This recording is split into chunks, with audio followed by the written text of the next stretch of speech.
Good morning, everyone. So, how's everyone feeling today? Energized, motivated, ready to dive into some insightful discussions on how we can invest in both people and the planet? If so, you're in exactly the right place. I'm Faith, your MC for this session, and we're about to engage in a dynamic, thought-provoking, and action-driven discussion on sustainable conservation through community-driven investment.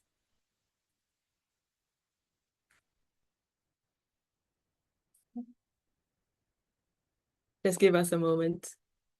All right. So, before we introduce our incredible lineup of speakers, let's set the stage for what's ahead. So, conservation needs more than passion. It needs steady funding to make a real, lasting impact. Let's talk about how financial models can help local communities become more independent and resilient. We'll also look at ways to ensure that conservation efforts don't just protect nature, but also improve people's lives. Before we begin, let's capture a quick group photo. Everyone, let's turn on our cameras and flash those smiles. Once I've confirmed that the photo is taken, you can relax and start smiling. On three. Okay? 3, 2, 1, say cheese. And wave at the camera if you would like to. Cheese.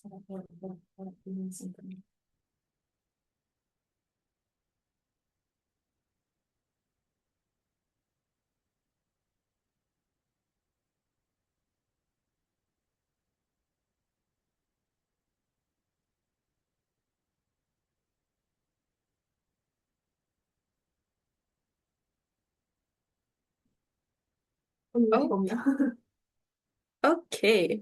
So, all right, a few photos have been taken and everyone can now relax. Fantastic. Now, let's meet the incredible speakers who will guide us through these discussions. We have an amazing lineup today, each bringing a unique financing conservation with and for local communities. We have Mrs. Novia Sajita, the CEO of Yayasan Planet Indonesia, also known as YPI. We also have Ms. Derry Shao Estorba, a youth and biodiversity specialist from ASEAN Center for Biodiversity. And last but not least, we have Ms. Kwan Kau Sinhasani. She's the Executive Director of Bird Conservation Society of Thailand. They'll be sharing their own insights, real-world solutions, and inspiring stories of how finance can truly serve both the people and the planet. So please take note that you may ask your questions through the poll everywhere, scanning the QR code later at the end.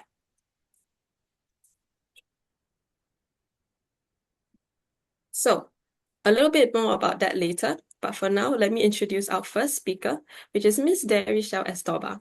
So she has over 10 years of experience in community development, youth governance, and environmental conservation.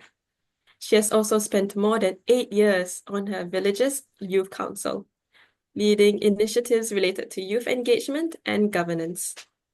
Outside of her professional work, she enjoys singing and cares for her family's adopted cat and 2 dogs. So today she will be sharing about the ASEAN Youth Biodiversity Program. Ms. Derry, over to you. All right. Good morning, everyone. Can you hear me clearly?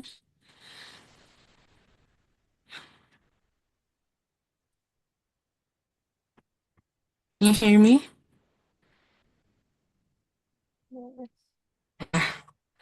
Okay.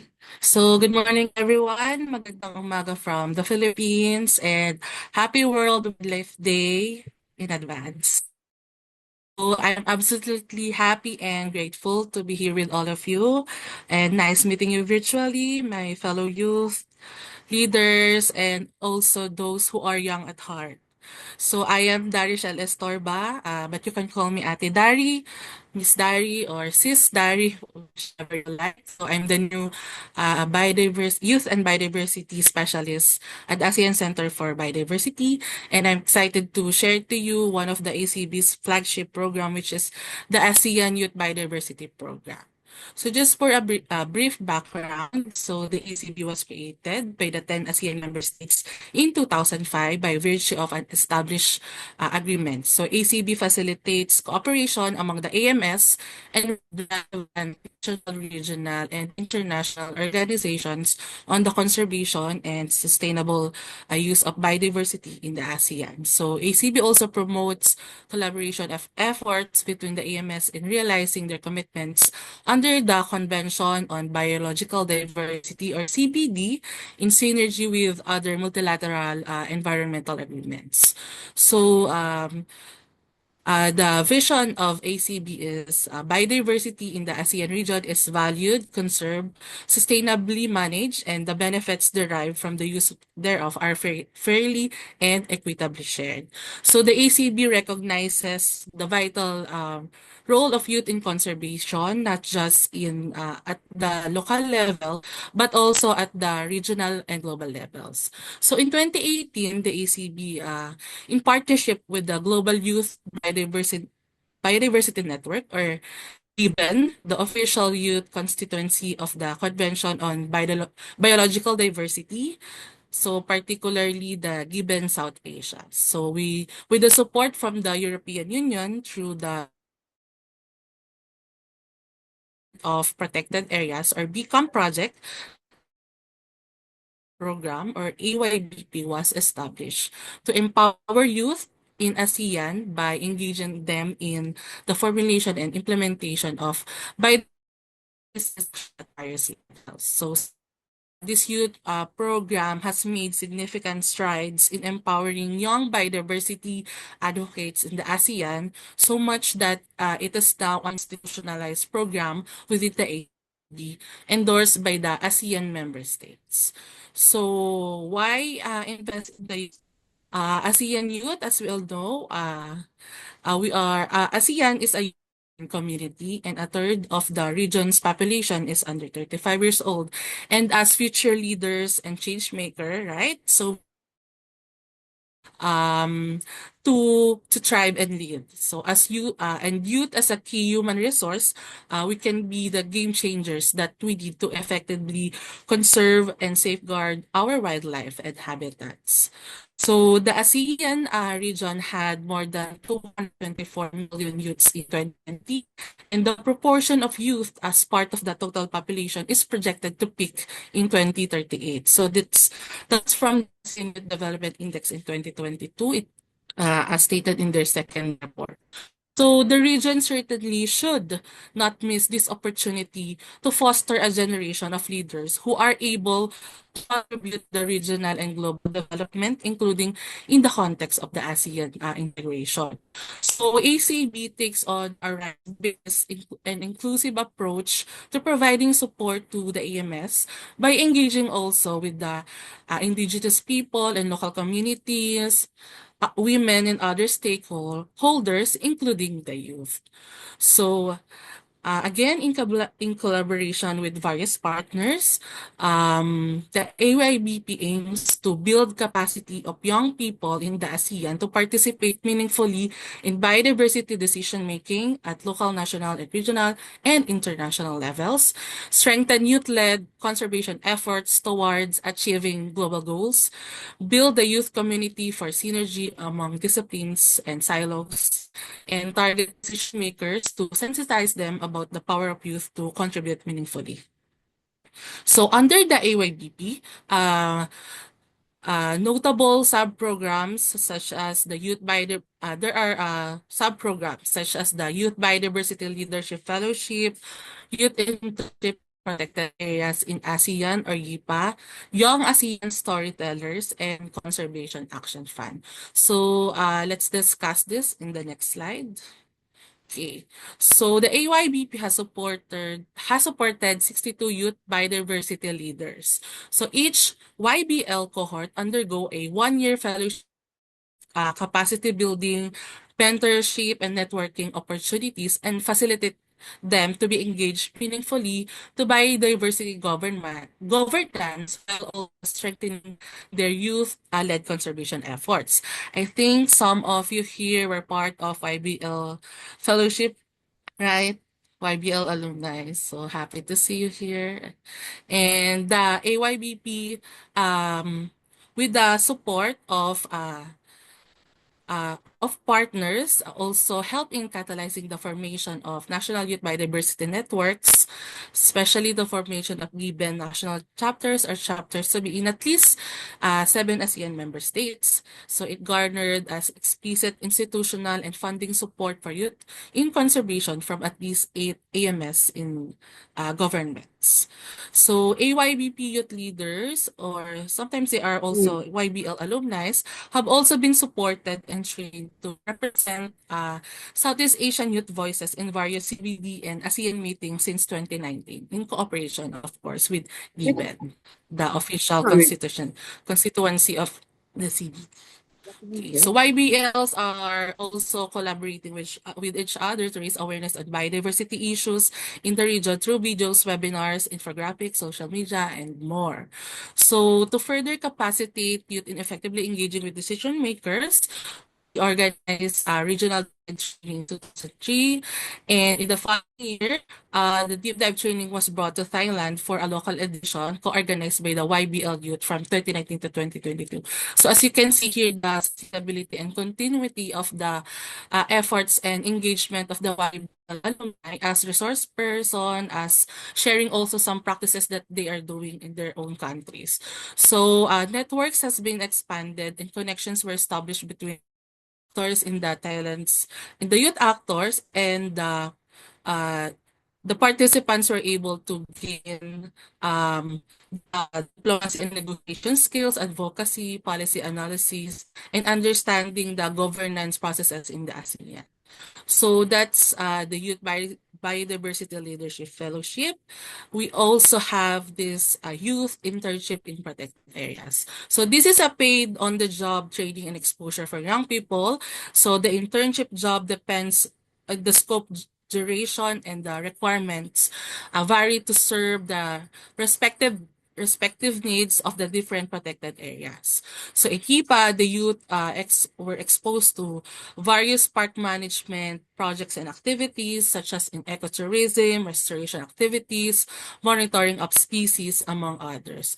So as you can see in this diagram, intergenerational collaboration happens through the HIPA. So through HIPA, youth are exposed to conservation initiatives, giving them somehow the advantage of gaining valuable experience and skills, building their capacities for their careers, and on the other hand, and at the same time, the PA management meets its human resources while also learning from young people. So this interaction can help sensitize them to the potential of youth and how to engage them meaningfully.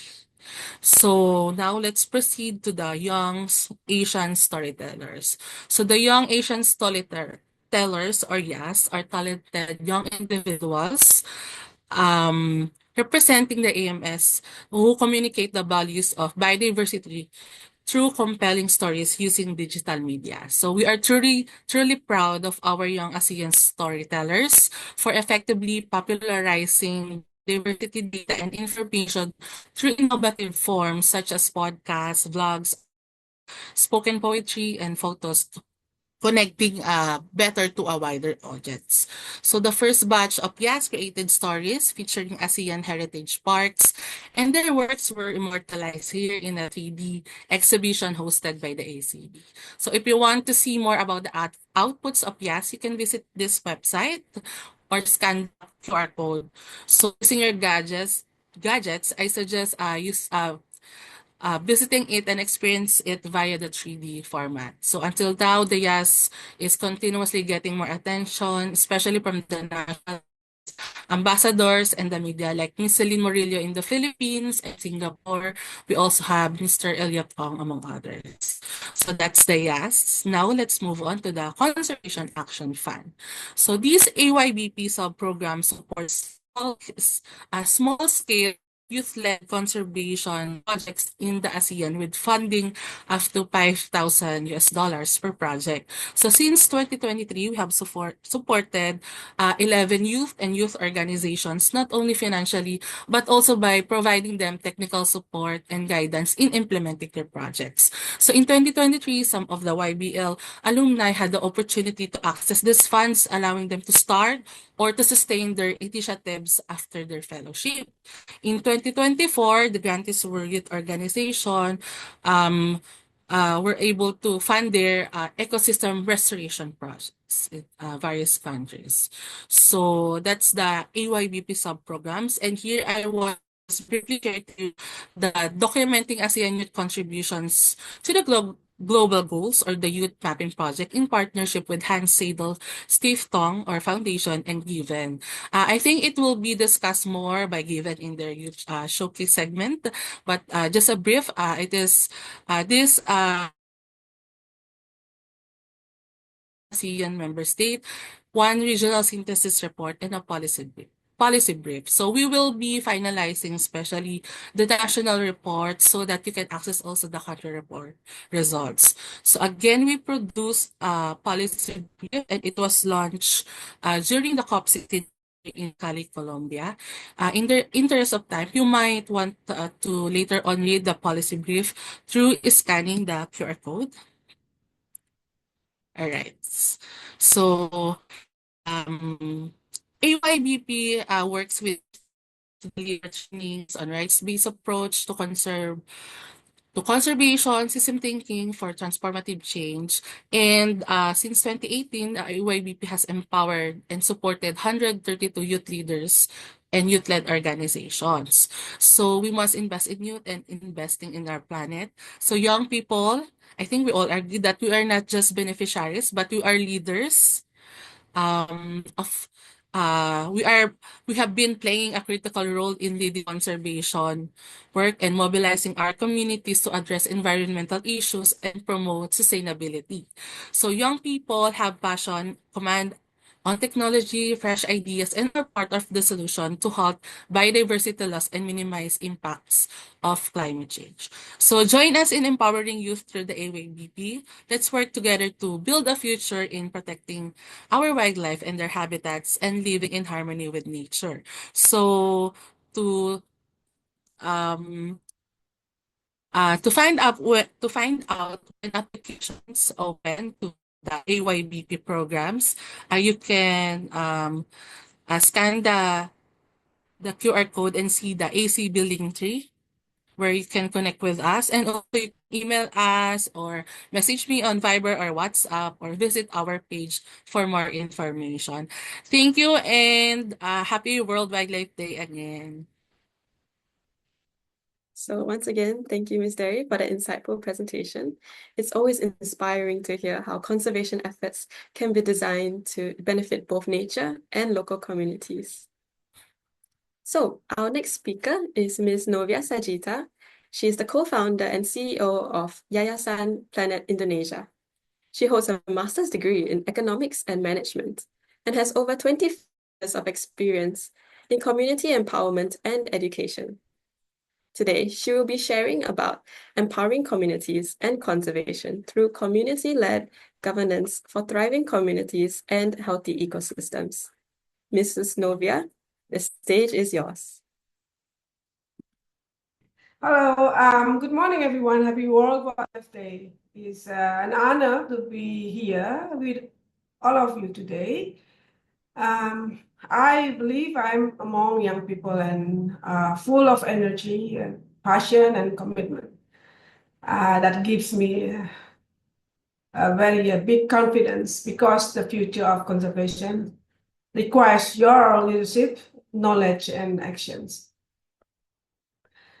Let me start with a question. What does it take to make conservation truly work? Is it funding, advanced technology, government regulations? All of this matter. But Planet Indonesia, we've learned that most powerful conservation is people, especially the local communities who live in depend and depend on these landscapes.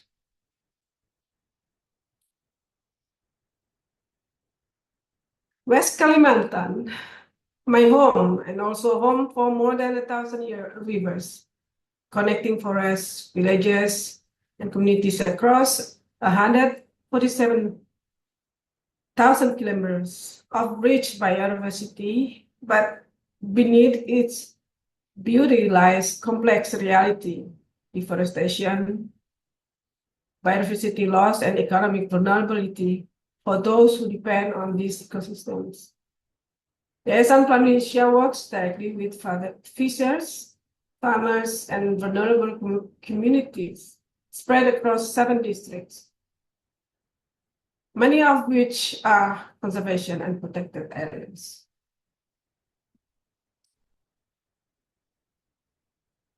This year, Planet Indonesia marks a decade of working alongside communities. For the past 10 years, we have listened, learned, and evolved because conservation is not just about protecting ecosystems. It's a dynamic movement to conserve what we have now, so we can have it also in the future. Imagine a fishing village that once saw conservation as a restriction, but now sees it as a solution. Or an indigenous community that once lacked of legal recognition of its land, but now has governance tools to protect its forests. Our journey has been about co-creating solutions that are sustainable and community-driven.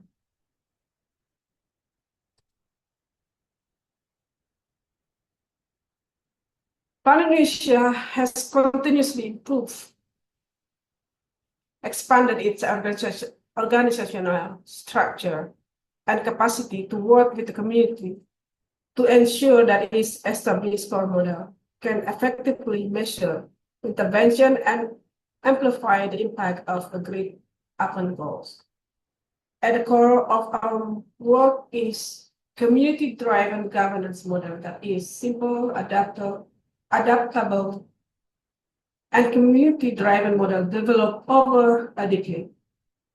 This model focuses on 4 key components: right and access, just securing legal tenure for communities; inclusive governance, strengthening local communities' institutions; participatory management, which is co-developing sustainable resource management plans; financial security, supporting regenerative livelihoods through inclusive financial system.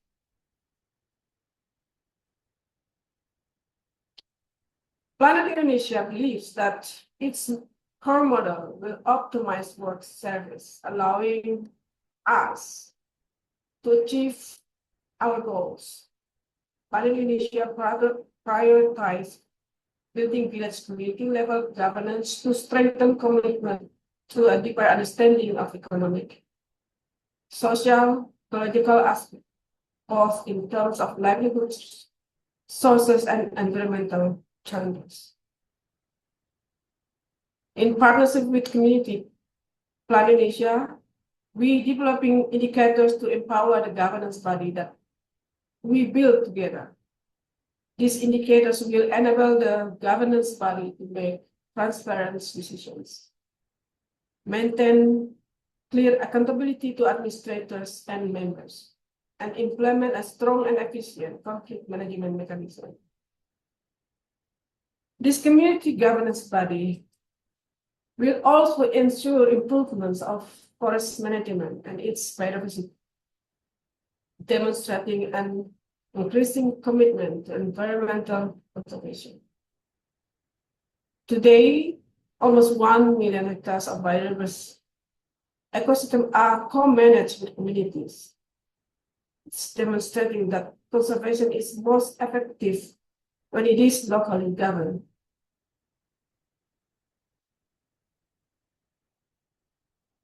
Planet Asia has successfully implemented collaborative community-based initiatives, both directly in West Kalimantan and through partnerships across Indonesia,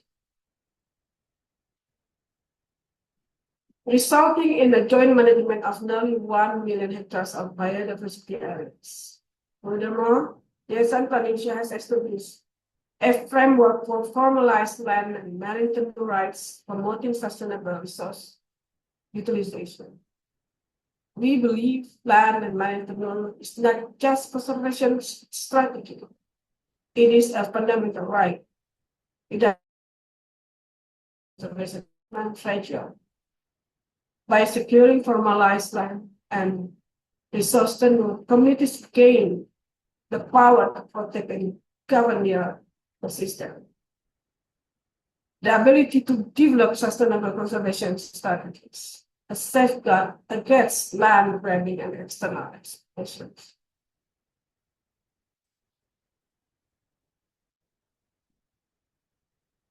Around 40 governance bodies were established at the village level through a collaborative governance model with the community. This initiative focused on fostering and reinforcing leadership values. The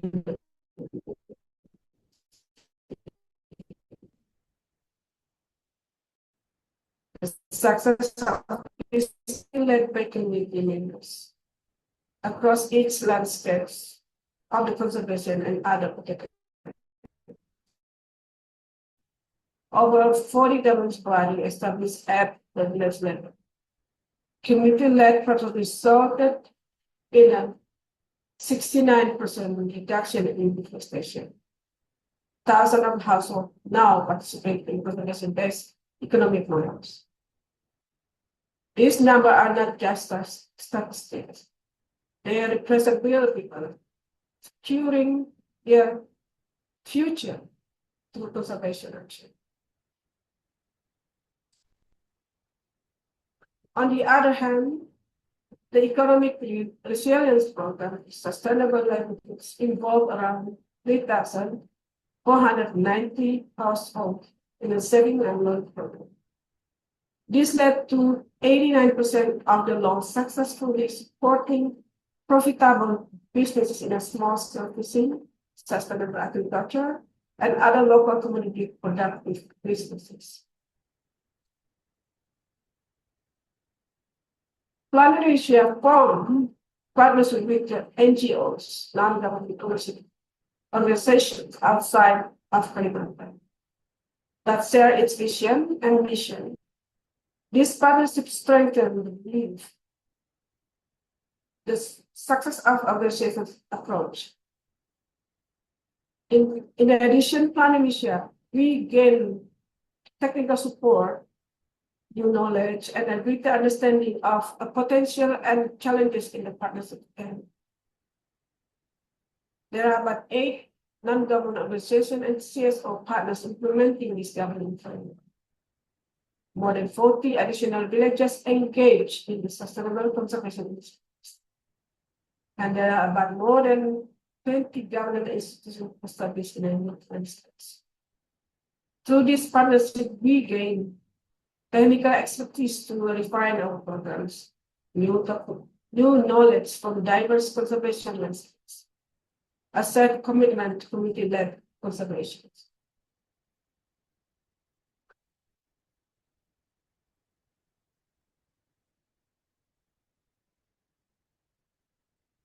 To further strengthen this impact, we with other non-government organizations in Indonesia co-founded Aliansi Bumi Kita, or our Earth Alliance, a coalition of organizations committed to community-driven conservation. This alliance amplifies our work by sharing best practices between conservation leaders, building collective funding strategies to support local governance, advocating for national policies that support community-led conservation. Our Earth Alliance platform for scaling impact beyond individual decisions.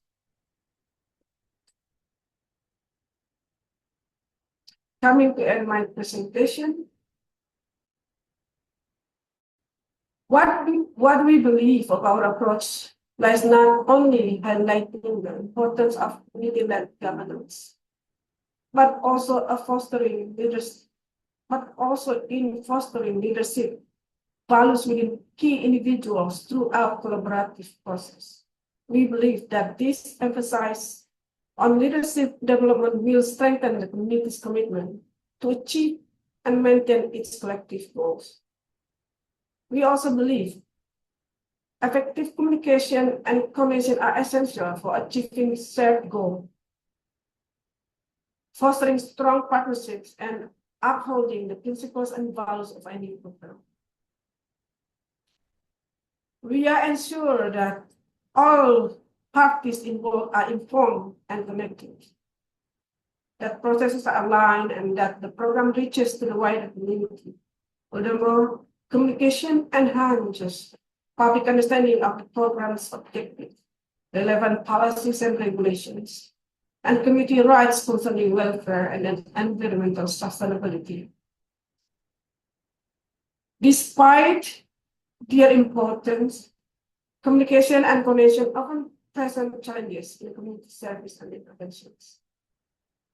We, Financia, is committed to empowering individuals with facilitating skills to effectively address the needs and challenges that arise during program implementation with the community and stakeholders.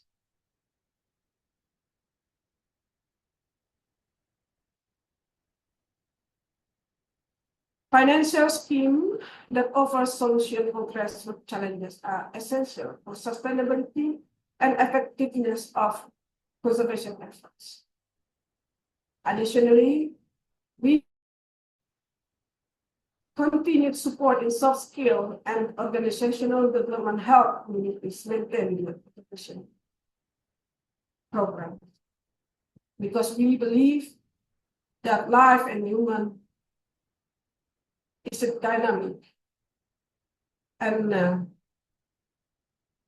soft skills and organizational development cannot be static. End of my presentation. For all the youth here among me at the moment and out there, please go and talk to the community, listen to them, recognize the local values, bring new perspectives for new intervention, for making a better future for all of us. Thank you.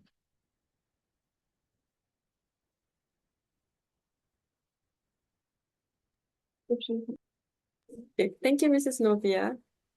Can everyone give a round of applause for the insightful presentation? Okay, Mrs. Novia, do you mind stop sharing for a second? And again, that was a very fascinating look at how conservation can be integrated with large-scale environmental initiatives. So once again, thank you, Mrs. Novia, for the presentation. And now we will move on to our final speaker today. So our final speaker brings a unique perspective on human and wildlife coexistence. Okay, perfect. So once again, our final speaker today brings a unique perspective on human and wildlife coexistence. Ms. Kwankau Simhasini has been researching the ecosystem service value in tropical fruit production and is deeply interested in wildlife conservation, habitat restoration, and human-animal coexistence. She has spent 4 years as the Executive Director of the Bird Conservation Society of Thailand, and she focuses on migratory and threatened species. Previously, she was an education officer and researcher at the Forest Restoration Research Unit at Chiang Mai University. Today, she will be sharing about how human and bird coexistence. Ms. Kimin, over to you. Thank you so much. I hope everyone can hear me well. I'm not so good on technology, but I love animal anyway. Now I would like to share my slide. I'm sure like everyone can see mine. If yes, please thumb up for me. At least I can feel like I have some human energy around me, please. Okay. All right, I'm sure like everyone can hear me well. First of all, I would like everyone to feel like I would like to fly everyone from Indonesia to Thailand. So think about like you are in the flight. Relax, put your seatbelt and calm. Okay. So think about like this is the same as the bird. Bird not really care about the boundary of each countries. This is exactly why our organization really want to focus on the bird because the bird is a kind of our ambassador to communicate about the wildlife, the nature, and also about the content. So from us, it started from like in the past, about 50 years ago, our organization is the Bird Club. But the Bird Club is not just really want to do this just for the hobby. The founder, Dr. Bunsong, he found this organization because he have a strong belief. Because the bird, as I mentioned, can be like a kind of the blue ambassador to connect people to the nature. In the past, Thailand, mostly in Bangkok, is like a kind of the urbanized area, but other places in Thailand is that's why we conserve a lot of the nature and biodiversities. Dr. Bunsong at that time, he think may be perfect if we encourage people to do more bird watching. They can travel out of Bangkok.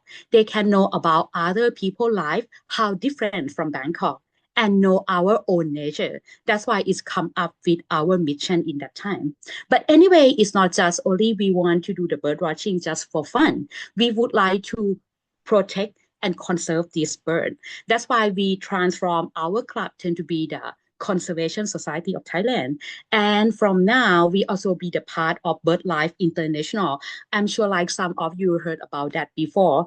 BirdLife is like kind of the big umbrella from many countries that people try to work to conserve the bird and their habitat.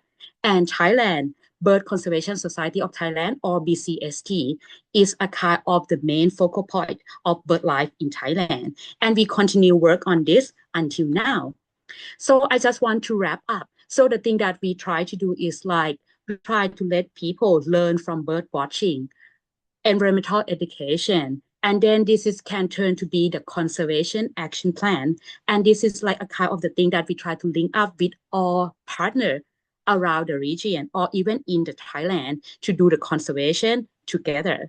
So that's why in this case, we not just really want to do the bird watching. As I say, we turn to be the bird watcher to be the conservationist, and we continue monitor the bird and the habitat. And that's why this is set out the good baseline data for the bird conservation and their habitat.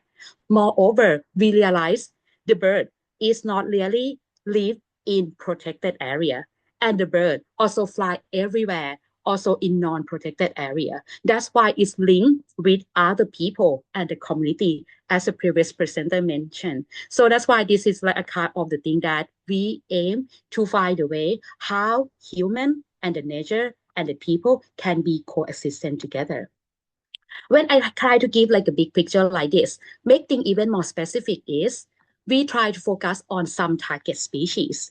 And then we try to focus on what is their habitat site. For example, like Patale is like a case study today that I would like to bring it up.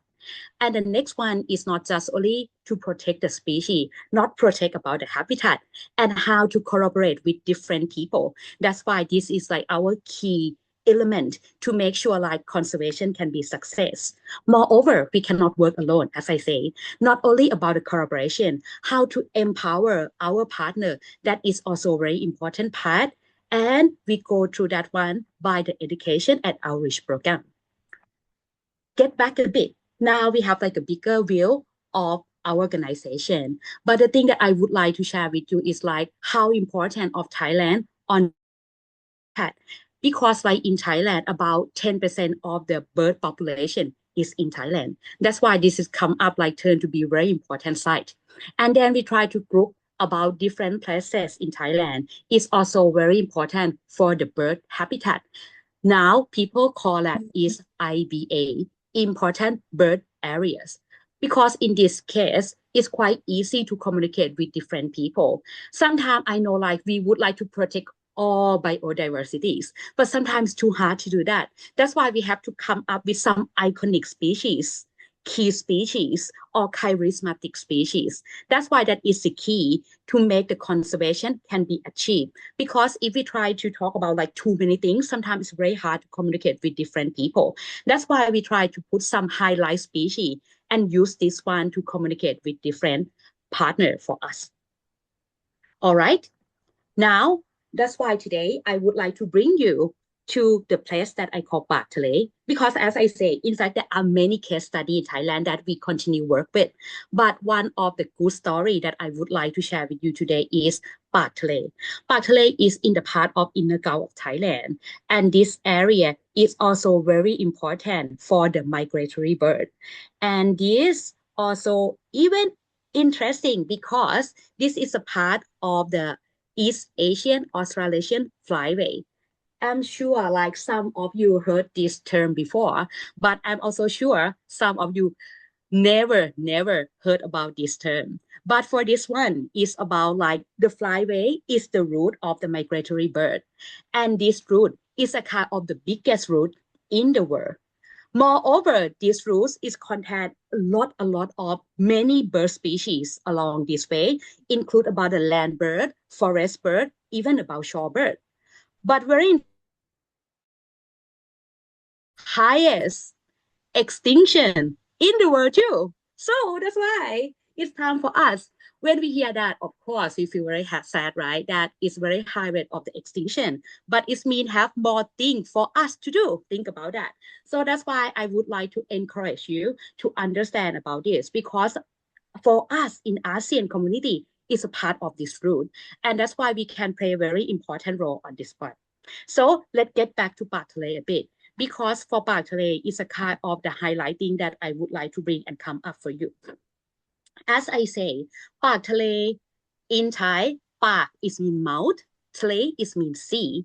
That means exactly this is along the coastal line and quite close to the sea and connect to the land. One thing that people love to do around this site is the salt production. This salt production, like you can see on my slide, this is very simple. This one is like they try to direct the seawater to the land in different points.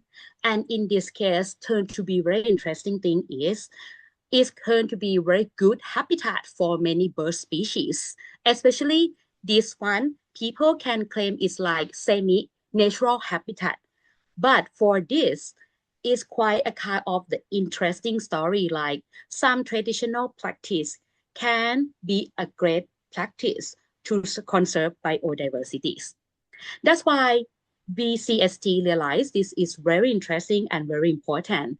The thing that we try to do is like we know if we let this land keep continue going, but the land price is always up and the price of the salt is quite unstable. That's why many people very easily to give up to do the salt production. It's turned to be our role. Thought like this is time for us that try to purchase the land. When I say purchase the land, it mean like we try to buy the salt can. And as you know, like for us, we just like a small organization, but we would like to achieve that. We try to do the crowdfunding and contact different donors, but in the end, we get some amount of the money and we can purchase the land. And my land look very funny, look like a knife. But anyway, even it's small, but it's like a kind of the core area, because once we have this land, we have to work more with the different organization, especially with the community. And so that's why this is, we developed that to the name of Park Thale Nature Reserve. And this one, we continue support the local community to do the salt practice. And in the same time, when they practice that, this is, can be a great habitat for the shorebird. So let me get back a bit. In the way of people try to do the salt farming in this region, this is quite similar in Taiwan as well. It's like they direct the seawater to different ponds and they use the solar energy to make some water evaporate and then we get the product. But once I mentioned that different ponds turn to be a good and ideal life for many shorebirds. So that's why we would like to keep this continue in the long term. But before that, we want to make sure like the data is stable and how we can manage the land. So that's why we have like a few steps that we want to go through. First, we try to manage the land, but we cannot manage the land by ourselves. That's why we have to work closely with many community partner. And also we realize the way that we try to direct the seawater into different ponds is turned to be very good habitat, as I mentioned before. But one thing is very sad, but it's true. We cannot against the climate change. Our land is being lost along the way because of the coastal erosion. So that's why we have to build the bamboo fence to protect the land. And this is like the first part. We try to manage the land and also we try to fight with the climate change. Moreover, we would like to make sure like this land is a home of many birds. But how I can claim that? Because we conduct the long-term survey. So we collect the data of the bird, where they love to use, and also which area that they use, what they're doing there. That's why in the end, I can say like Park Tale is a home of more than 10,000 bird species. And in general, it's more than 70 species and many endangered species. But there are two highlight species that I would like to focus today. First is the spoonbill sandpiper. And you can see from this, can you see this? From my presentation too. I've had to protect that. I also own the spoonbill sandpiper. Moreover, I own spot green shank. Can you see my spot green shank? Yeah. So the thing that I want to share with you is like we got inspired from the nature. Why these two species is very important because spoonbill sandpiper is critically endangered species. In the world, is about 150 left in the world. But I can say Park Tale hosts that nearly about 4 to 8 spoonbill sandpiper. And many people say like this is the easiest in the world to see the spoonbill sandpiper. I'm not really have a big claim. If you want to make sure, you have to visit me. And moreover, another one is the spot green shank that I just showed you. In the world, people claim it's about like 100,000, 1,500 exists in the world. But in Park Tale, host nearly 250, or some year even more. That's why once we try to focus on some species, we use this one to communicate with different donors. We use this one to communicate with different partners. That's why we can protect other bird species. That's why this is my key point. Moreover, we try to make this one more nice and lovely. We develop the signage, we protect the land, and also we build the bird hide. And the thing that I want to highlight to you, once we develop this land, it's not just only want to make it only to be the education center. We also try to attract many young researchers like these two guys in the photo. They also joined your program last 2 years as well. And then they turn to be very strong birder in Thailand. Moreover, we not only encourage just the youth people, we also try to encourage the local community to be a part of our survey team and also be a part of the tour guide. Now, the center is quite ready. Apart from different signage along the way, we also host like the education center. When we do the education center, it's not just only we put different things, the lovely exhibition. The most important part is like we work with the community and the local government to set up this one. Can see this logo is from the local government. So that's why I can say like once we work on the conservation, it's not just only for our organization. We have to collaborate with different people. And the big part to achieve the conservation is work with the community. You remember like when I start this presentation, I say like the salt price is always up and down. And sometimes it can turn to be very cheap. Like 1 ton, it can be like 100 baht. 100 baht, it can be like 4 Sing dollars. So in this case, we try to develop high value product. That's why I really love spa. That's why we have the Spoonie Spa. And this is like a kind of the thing that I want to attract people to be a part of that. We encourage many ladies in the community to produce this product. And once we sell this product, it's a kind of the product is to protect the nature, support the community, and also this is like a kind of the good quality product as well. And next part that is very important is like we have to work more with the government. That's why in this scene, I try to explain to you about like we have to include different government agents. And we try to make sure like our land have been sustained well. You remember like in the past, I mentioned like I have only this knife, very thin, small, and also in the sea. But now we work more with the government. They decide to assign this land for us to be a part of this education center. So that's why, like, of course, when we just kick off by some area, we make more. Moreover, we try to work more with the local school. That's why we interact with by the beautiful painting that we encourage them to join us. And also now we try to make some iconic thing on the side. That's why we bring the school student to be the side and learn more and their in nature resources. Apart from the school, we also work with the local universities. The thing that I know, especially that people keep saying like now the young generation really good on the technology and the social media. The thing that we ask them to do is like visit us and make some promotion material and share in your own platform. And this is quite work well as well. Moreover, we not really work only on local. We try to make everything national as well. So in this case, that's why we do a lot on the citizen science to let people collect the data and share with us. And this is the way that we can continue to monitor the bird population. And one of the highlight program that we have, we call Young Shorebird Ambassador. This one is exactly for the youth people. I know like you love to do the communication. So that's why in this case, we find some expert from different fields, photographing, video editing, and also journalists. And then in this case, we recruit the people who would like to communicate about shorebird. Because in general, people, when they talk about bird, they would like to see something more colorful. Mostly it's the forest bird. But for the shorebird, not really many people know a lot. That's why we would like to promote this part. That's why we recruit more young people to help us to do the promote on this one. And this program we host once a year, and it's quite interesting program, and it's like a kind of the continue conduct this one. And if you want to join us, more almost is the end of my presentation. As you know, like we have to work on the side, but we also have to promote everything in the national level. That's why we host the bird fair. For the bird fair is like a kind of the place that we try to recruit the people to be the part of our birder community. Bird fair is not like specific for the people who already a birder.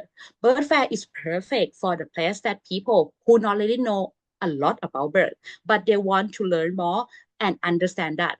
This one is quite a kind of the soft activity that people can join the exhibition, can hear more about the community, like I show you from this slide.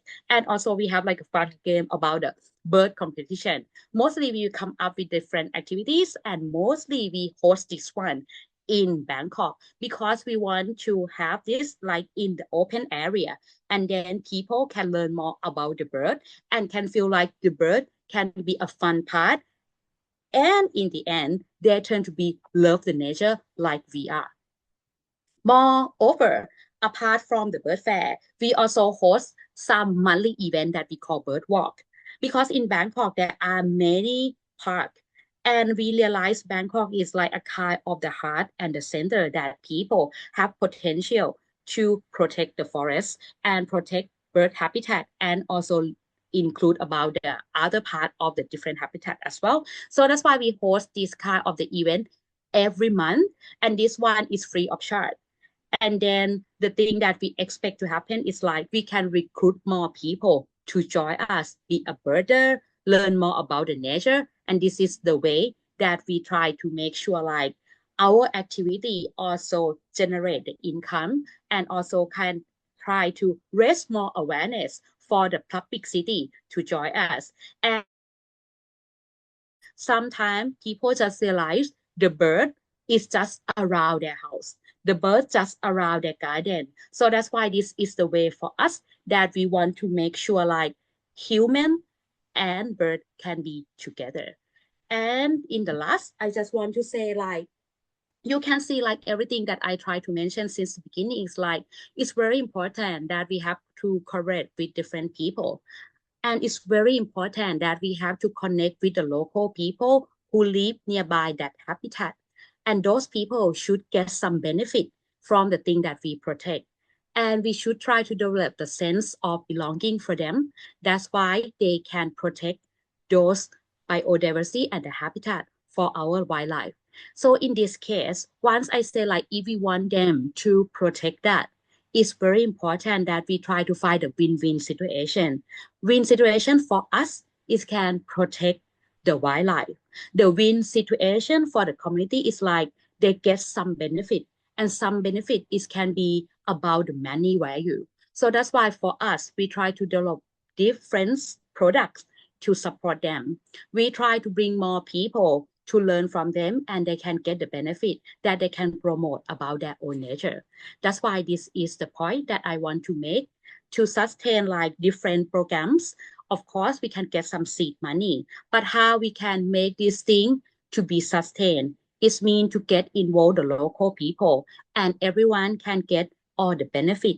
And even the small thing that I showed you before, like this small pin, this is can be like a kind of the kick-off thing that we promote the campaign for the shorebird. Once we get the money, we can use this one and we can do more for our nature. Of course, thank you so much. I'm sure like the part of I'm quite old at the moment. I need young energy from you guys to help me to protect our nature. And if you feel like you want to join me and you want to contribute something for us, I'm more than happy to include you. And last but not least is like I work for the bird organization, but another leg of mine, I also work on elephant. So if you want to do more with me, feel free to contact me. Thank you so much, everyone. And I hope you have a great day. Happy World Wildlife Day. Can we get a round of applause for Miss Kimin? Thank you so much for the inspiring sharing, Ms. Kimin. It was fascinating to learn about the importance of integrating conservation with local communities and finding sustainable solutions that benefit both the people and wildlife. I also love that you featured the spoon-billed sandpiper, which we've also featured in our key art this year. For everyone out there, do try to spot this familiar feathered face in our key art. So, now that we've finally heard from all three speakers, it's time for our panel discussion. So, here's how it will work. We'll be using Poll Everywhere to submit your questions, so do scan the QR code on the screen. When you scan the QR code, you will be prompted to register for credit. Simply select Skip, and then you will be prompted to introduce yourself. Please skip it as well. Then please submit your questions in this format. Name, bracket the country where you're from, close bracket, and who the question is directed to. And then, of course, followed by your question. So questions that follow this format will then be selected and directed to the relevant speaker. Feel free to engage by reacting with emojis as well. Okay.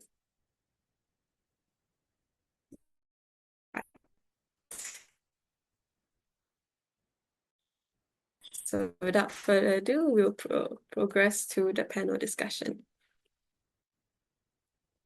Okay, so for our first question of the day, towards all the speakers here today, how do you engage with and convince people who may not have prior interest in conserving biodiversity to care? Maybe we can start with Ms. Novia.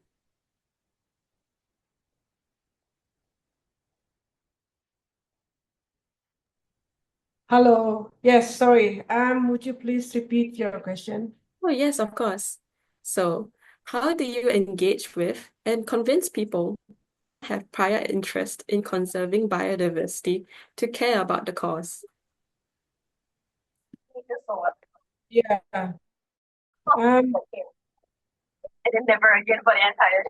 Okay, let me do my best. Community empowerment work is about, what is it, like behavior change in our community. So having this is, we cannot say a thing that it can be done in like 1 or 2 or 3 years.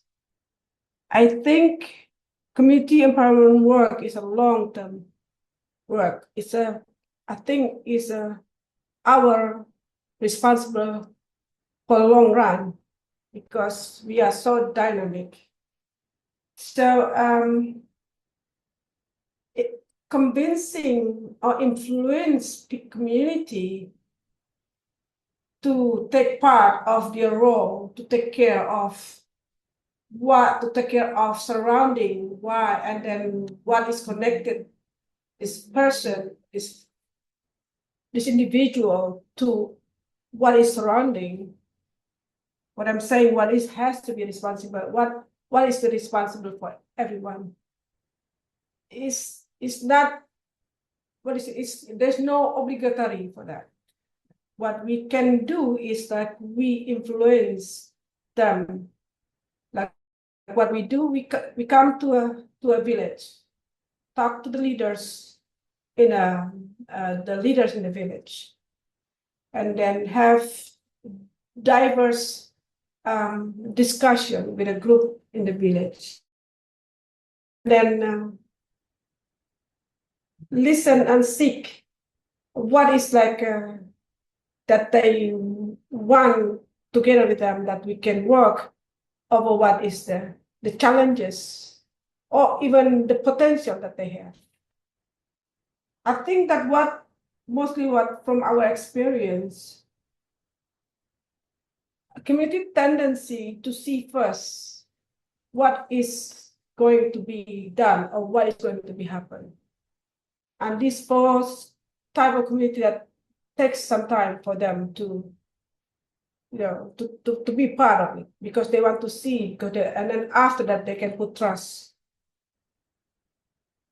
And then that's for our responsible, that is our job, how to accommodate that, how we can interpret that, the gaps, the understanding that have to be reached out for every single individual.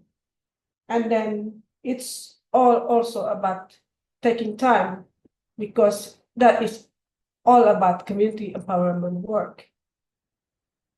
Thank you. Thank you so much, Mrs. Novia, for highlighting the importance of engaging and understanding the perspectives of different stakeholders.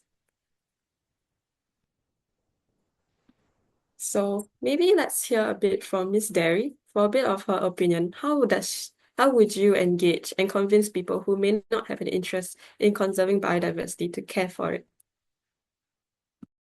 I think specifically for the youth, we can leverage on our talents and skills, especially now in the digital or virtual world. We can make more engaging communication materials, inspiring stories or storytelling activities, and engage more on communication, education, and public awareness. And I think at the community level, we can start influencing our friends, our parents about raising awareness on biodiversity and conservation, and somehow relates it to their interests, such as in daily living or maybe livelihood, or for example, in our or are engaged more on, for example, games. So we can like, yeah, this Gather Town app is really good. It's like a role play game that we can also engage the youth on, making them tweak their interests and somehow influence them on biodiversity conservation. Thank you. Thank you, Ms. Derry. Thank you for highlighting the importance of improving the awareness and the conservation field as well through things that's more down to earth with us youths. So finally, we'll move on to Ms. Kimin. How would you convince people? Okay, for me, my trick is like once you want to convince someone, sometimes for me, it's not just like try to convince someone, right? Sometimes this is the same like you want to be friend with someone. Think about that. how you want to be friend with someone. Mostly you start from like, you start with some conversation and then you try to find some common interest, right? Once you find the common interest that is can lead to something. Why I explain this? Exactly like everyone, I mean, other speaker mentioned, like we try to find their own interest and what is the kind of the share benefit that they can get. This is the same. If you come up with something, for example, like me, if I meet some of the community member and I keep saying, like, oh, bird is so good, no one agree with me, right? But if I talking about like, oh, the way that you do the salt production is such a fantastic. And did you realize that it's also a great habitat for the bird? And did you know like if you protect that more, maybe you can attract more tourists and you can open the business, something like that. That is the way that we try to talk with someone. So my technique is very simple. Think about like if you want to make friends with someone, find a common interest and come with like the soft approach. Don't try to be very one, and it can be very easy that someone against you. And of course, very important, like before, this is also exactly the same with another approach that you want to work with different people. It's like you have to analyze your audience or you have to analyze the target people. What is their interest? What is the best way to communicate with them? For example, the thing that I give some example is more about like have the direct conversation with them. But like for some people, maybe the way that try to convince them is like bring them to the field. Maybe the way to approach them is like to share some of the media that you already have. That this can be like a different way. So my point is like to analyze your audience. That is very important before you develop the strategy to work with them. And the last one that I want to share is you have to be very open-minded. Not everyone can be in the same page with you that easily, right? But in that case, is the way that you can challenge yourself and learn to improve yourself to communicate with the people and don't give up. That is my point. Even you found like you a guy is very annoying, try to talk with someone all the time, but that is the way to improve yourself as well. So this is the key point that I would like to share. Thank you, guys. Thank you, everyone, for all your wonderful sharings. I see how everyone here has been emphasizing how relatability and connection is a really great way to encourage people to participate in conservation. Now, let's move on to the next question. So, this question is coming from James from Singapore and is directed to Miss Derry as well as Miss Estorba. Oh, sorry, Miss Derry, sorry. So, what are some of the challenges when engaging with youths? And how can we persuade decision makers to take this contribution? Okay, so engaging with the youth is also like competing with other priorities of the youth. Especially there are youth who are in school, there are youth who are working youth, and some are focused on their family, like that. So such academic and social life and other priorities also um, make the long-term engagement difficult. But I think we can still engage them, like what I've shared before, like convincing them, communicating with them, depending on their interest, on their context. And we also have some youth with people with lack of awareness about biodiversity aspects, especially in the international frameworks. Uh, we can create like some communication materials which is youth friendly, or make them access some opportunities like exposure and like this conferences and symposiums that we can able to engage them. So for persuading and sensitizing the decision makers to take youth seriously, youth contribution seriously. So it entails really strategic approach, and we need to showcase the value of our work or our engagement in biodiversity and in policy. So it is important that we are seen. So our youth-led initiatives being showcased providing data, success stories, and outcomes, and showing them that we are also capable of doing meaningful change in conservation. And it is also important to align these initiatives to maybe national and international commitments such as the CBD, Montreal Global Biodiversity Framework, so that it can reinforce our initiatives' relevance and importance, and it can be somehow be reported in the national commitments. And also, like the what we are doing, the AYBP, we also provide opportunities to engage with the youth and the decision makers into dialogues, roundtable discussions, or sometimes field exposure activities such as the youth internship in protected areas, allowing youth to have a sit with them, to contribute to the decision-making process, and to showcase what can we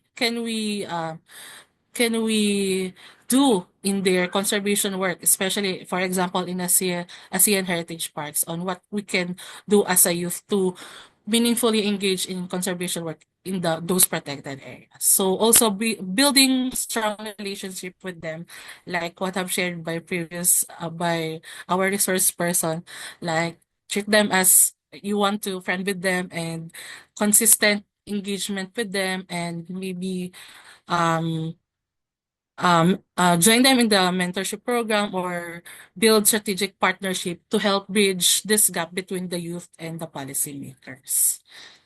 I hope I understand. Thank you. Thank you so much, Ms. Derry, for that very interesting sharing.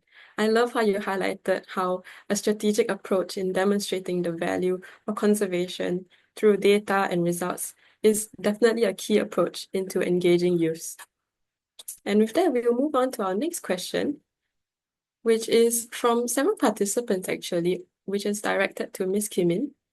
So bird migration, as you know, is large scale and often involves many different countries.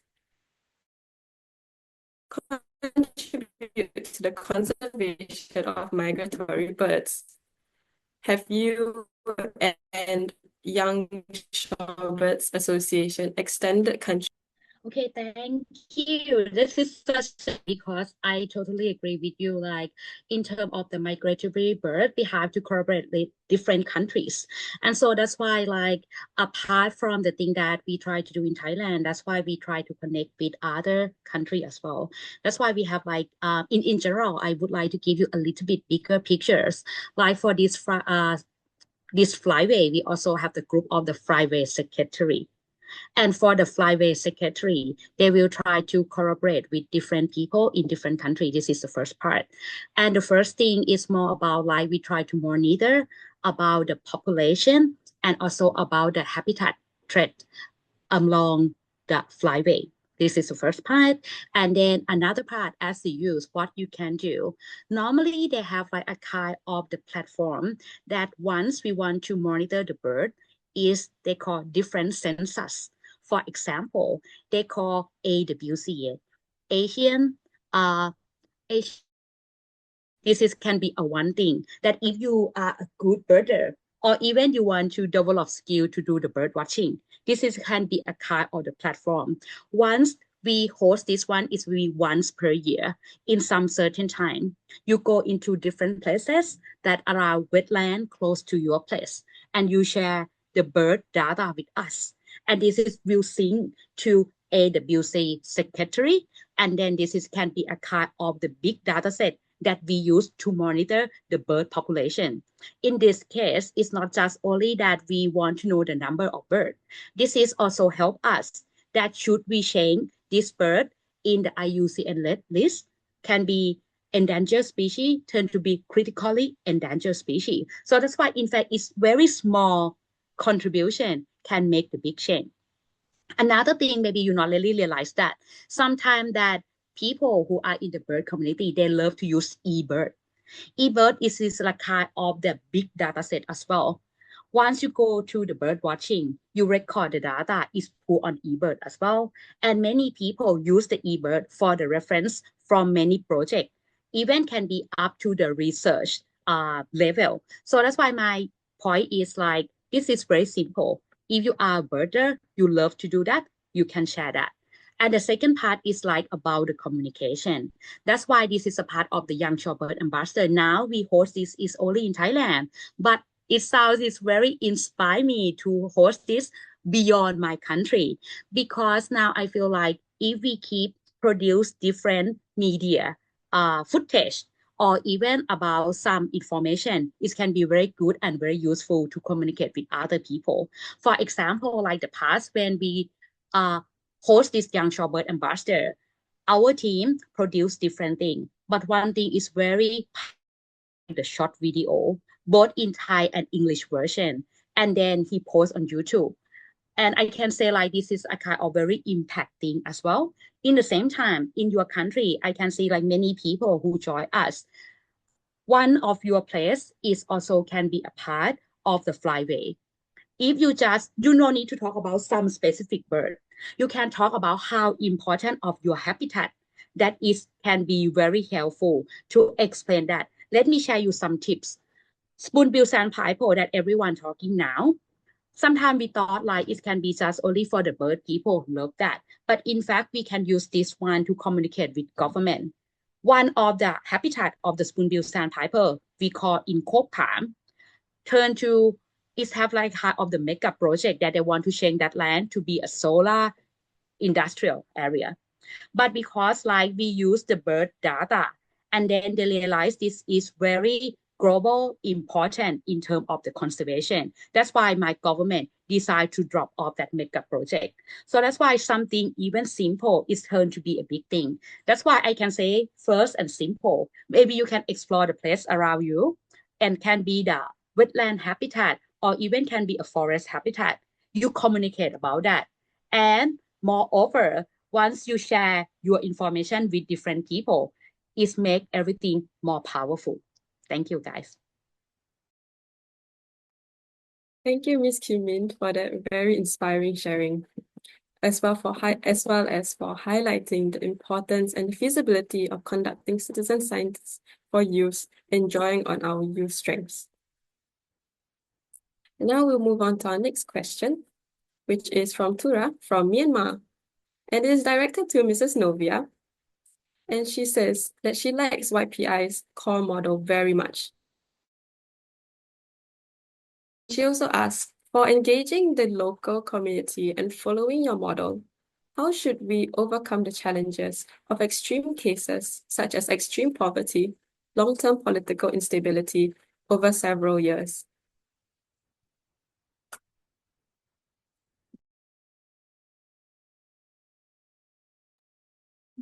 Would you like me to repeat that?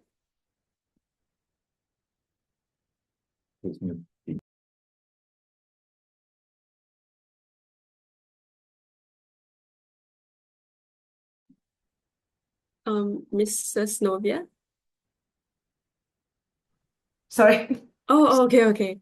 Sorry, would you All like right. me to repeat the question? Yes, please. Okay. So this is coming from Tura from Myanmar. It's directed to you, of course. And she says, and I quote, I like YPI's core model very much. Thanks for this. For engaging the local community and following your model, how should we overcome the challenges of extreme cases such as extreme poverty, long-term political instability over several years? Okay, thank you for the questions. This question is a big question. Actually, this is like the work that what we are doing with the community. One is the overcomes that we want to achieve. But of course, this is cannot be answered in 1 or 2 or 3 or 4 years. So then what we also find out when we are working with the community. Prime Minister, we are working with the community through villages. So we come to one villages. One village can be populated about something about 1,500 to 2,000 people, which is about like 350 or 400 households. So that's quite plenty. So what is villages in Indonesia is what is like mostly they are in a remote, mostly they in remote areas. They are having accesses mostly accesses of a better road that important for them to accommodate their commodities from their farming products to a market, or they are having lacking accesses about school, like higher education, or they are having accesses about health, especially like when they want to have like a consultation. It's not about just when they are sick to be cured, but when they need to to consult about their health and what is the best, what is medication that they can apply. That's what, and other accesses that implies in this community. But the most that we see also that we understand is like the problem is also cash in the community that related to the related to like a capital that they can or to support their business, their current business, farmers, fishers, or traders, like that. And then that's why when we come to them, to the village, what we come not to offer direct, we have programs that can overcome your problems. No. But we come with them and ask them if they have time to discuss with us in a different discussion, talking about economic aspect, talking about ecological aspect, talking about social problems. It's not about that only the problems, but also talking about the potential that they have, which is important sometimes. Like we are also aware very much that community, they don't recognize this term, economic aspect, social aspect, ecological aspect. No. But we are for us, it's also it's an achievement for, like when we together with community can introduce or can learn together these three aspects, because these three aspects are very much surrounding our life. You wake up, get up from the house. These three aspects are what you are dealing, although you are farmers, fishers, or other profession in the community. And together with them, we try to put in all these problems and potential to this aspect to see and how we can together and then to overcome or to gain more resources, so they can manage with responsible way their resources. In the meantime, also they can also reduce the challenges. Yes. What we are doing with community, we build local governance body that we believe it has to be led by the community itself, because community that know the problem. At the moment we are working, I think more than 30 villages, and each villages they have diverse problems, but mostly most of it is related to cash, money in the village, the flows, how limited flows of the money in the village. And that's how we can accommodate that to bring cash to the village. How we do that without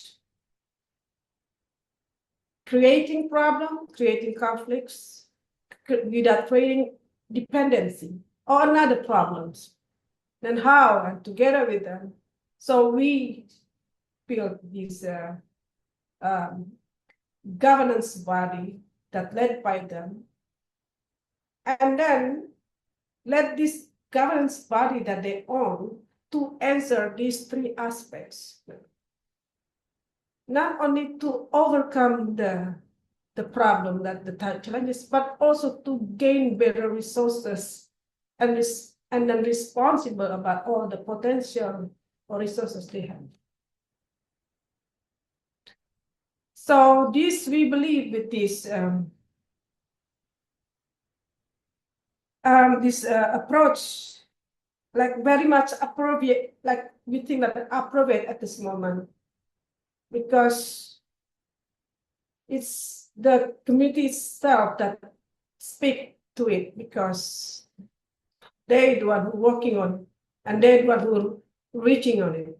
And then Plan Indonesia, we do the most how to facilitate what that they need, or the gaps between what they need. A methods, a measurement, what is it, like a clear proposal, connection, fundings, networks. That's what we are doing to enrich and to equip them together with us so we can achieve what we want to. So poverty is, it's a big thing to overcome. But what we do is to overcome first, bringing cash, bringing consultation for the health, bringing classes of school to the village. I think that is part of this is going to answer that we are overcoming the poverty. Okay. Thank you so much, Ms. Novia, for sharing more on your experiences with the communities you have worked with, and for emphasizing the importance of togetherness and collective action as to make progress happen. So now we'll move on to our final question of this discussion. And in a few sentences, it's also targeted to all the speakers here today. In a few sentences, what advice would you have for youths who are beginning their career in biodiversity and conservation work? Maybe we could start with Ms. Derry.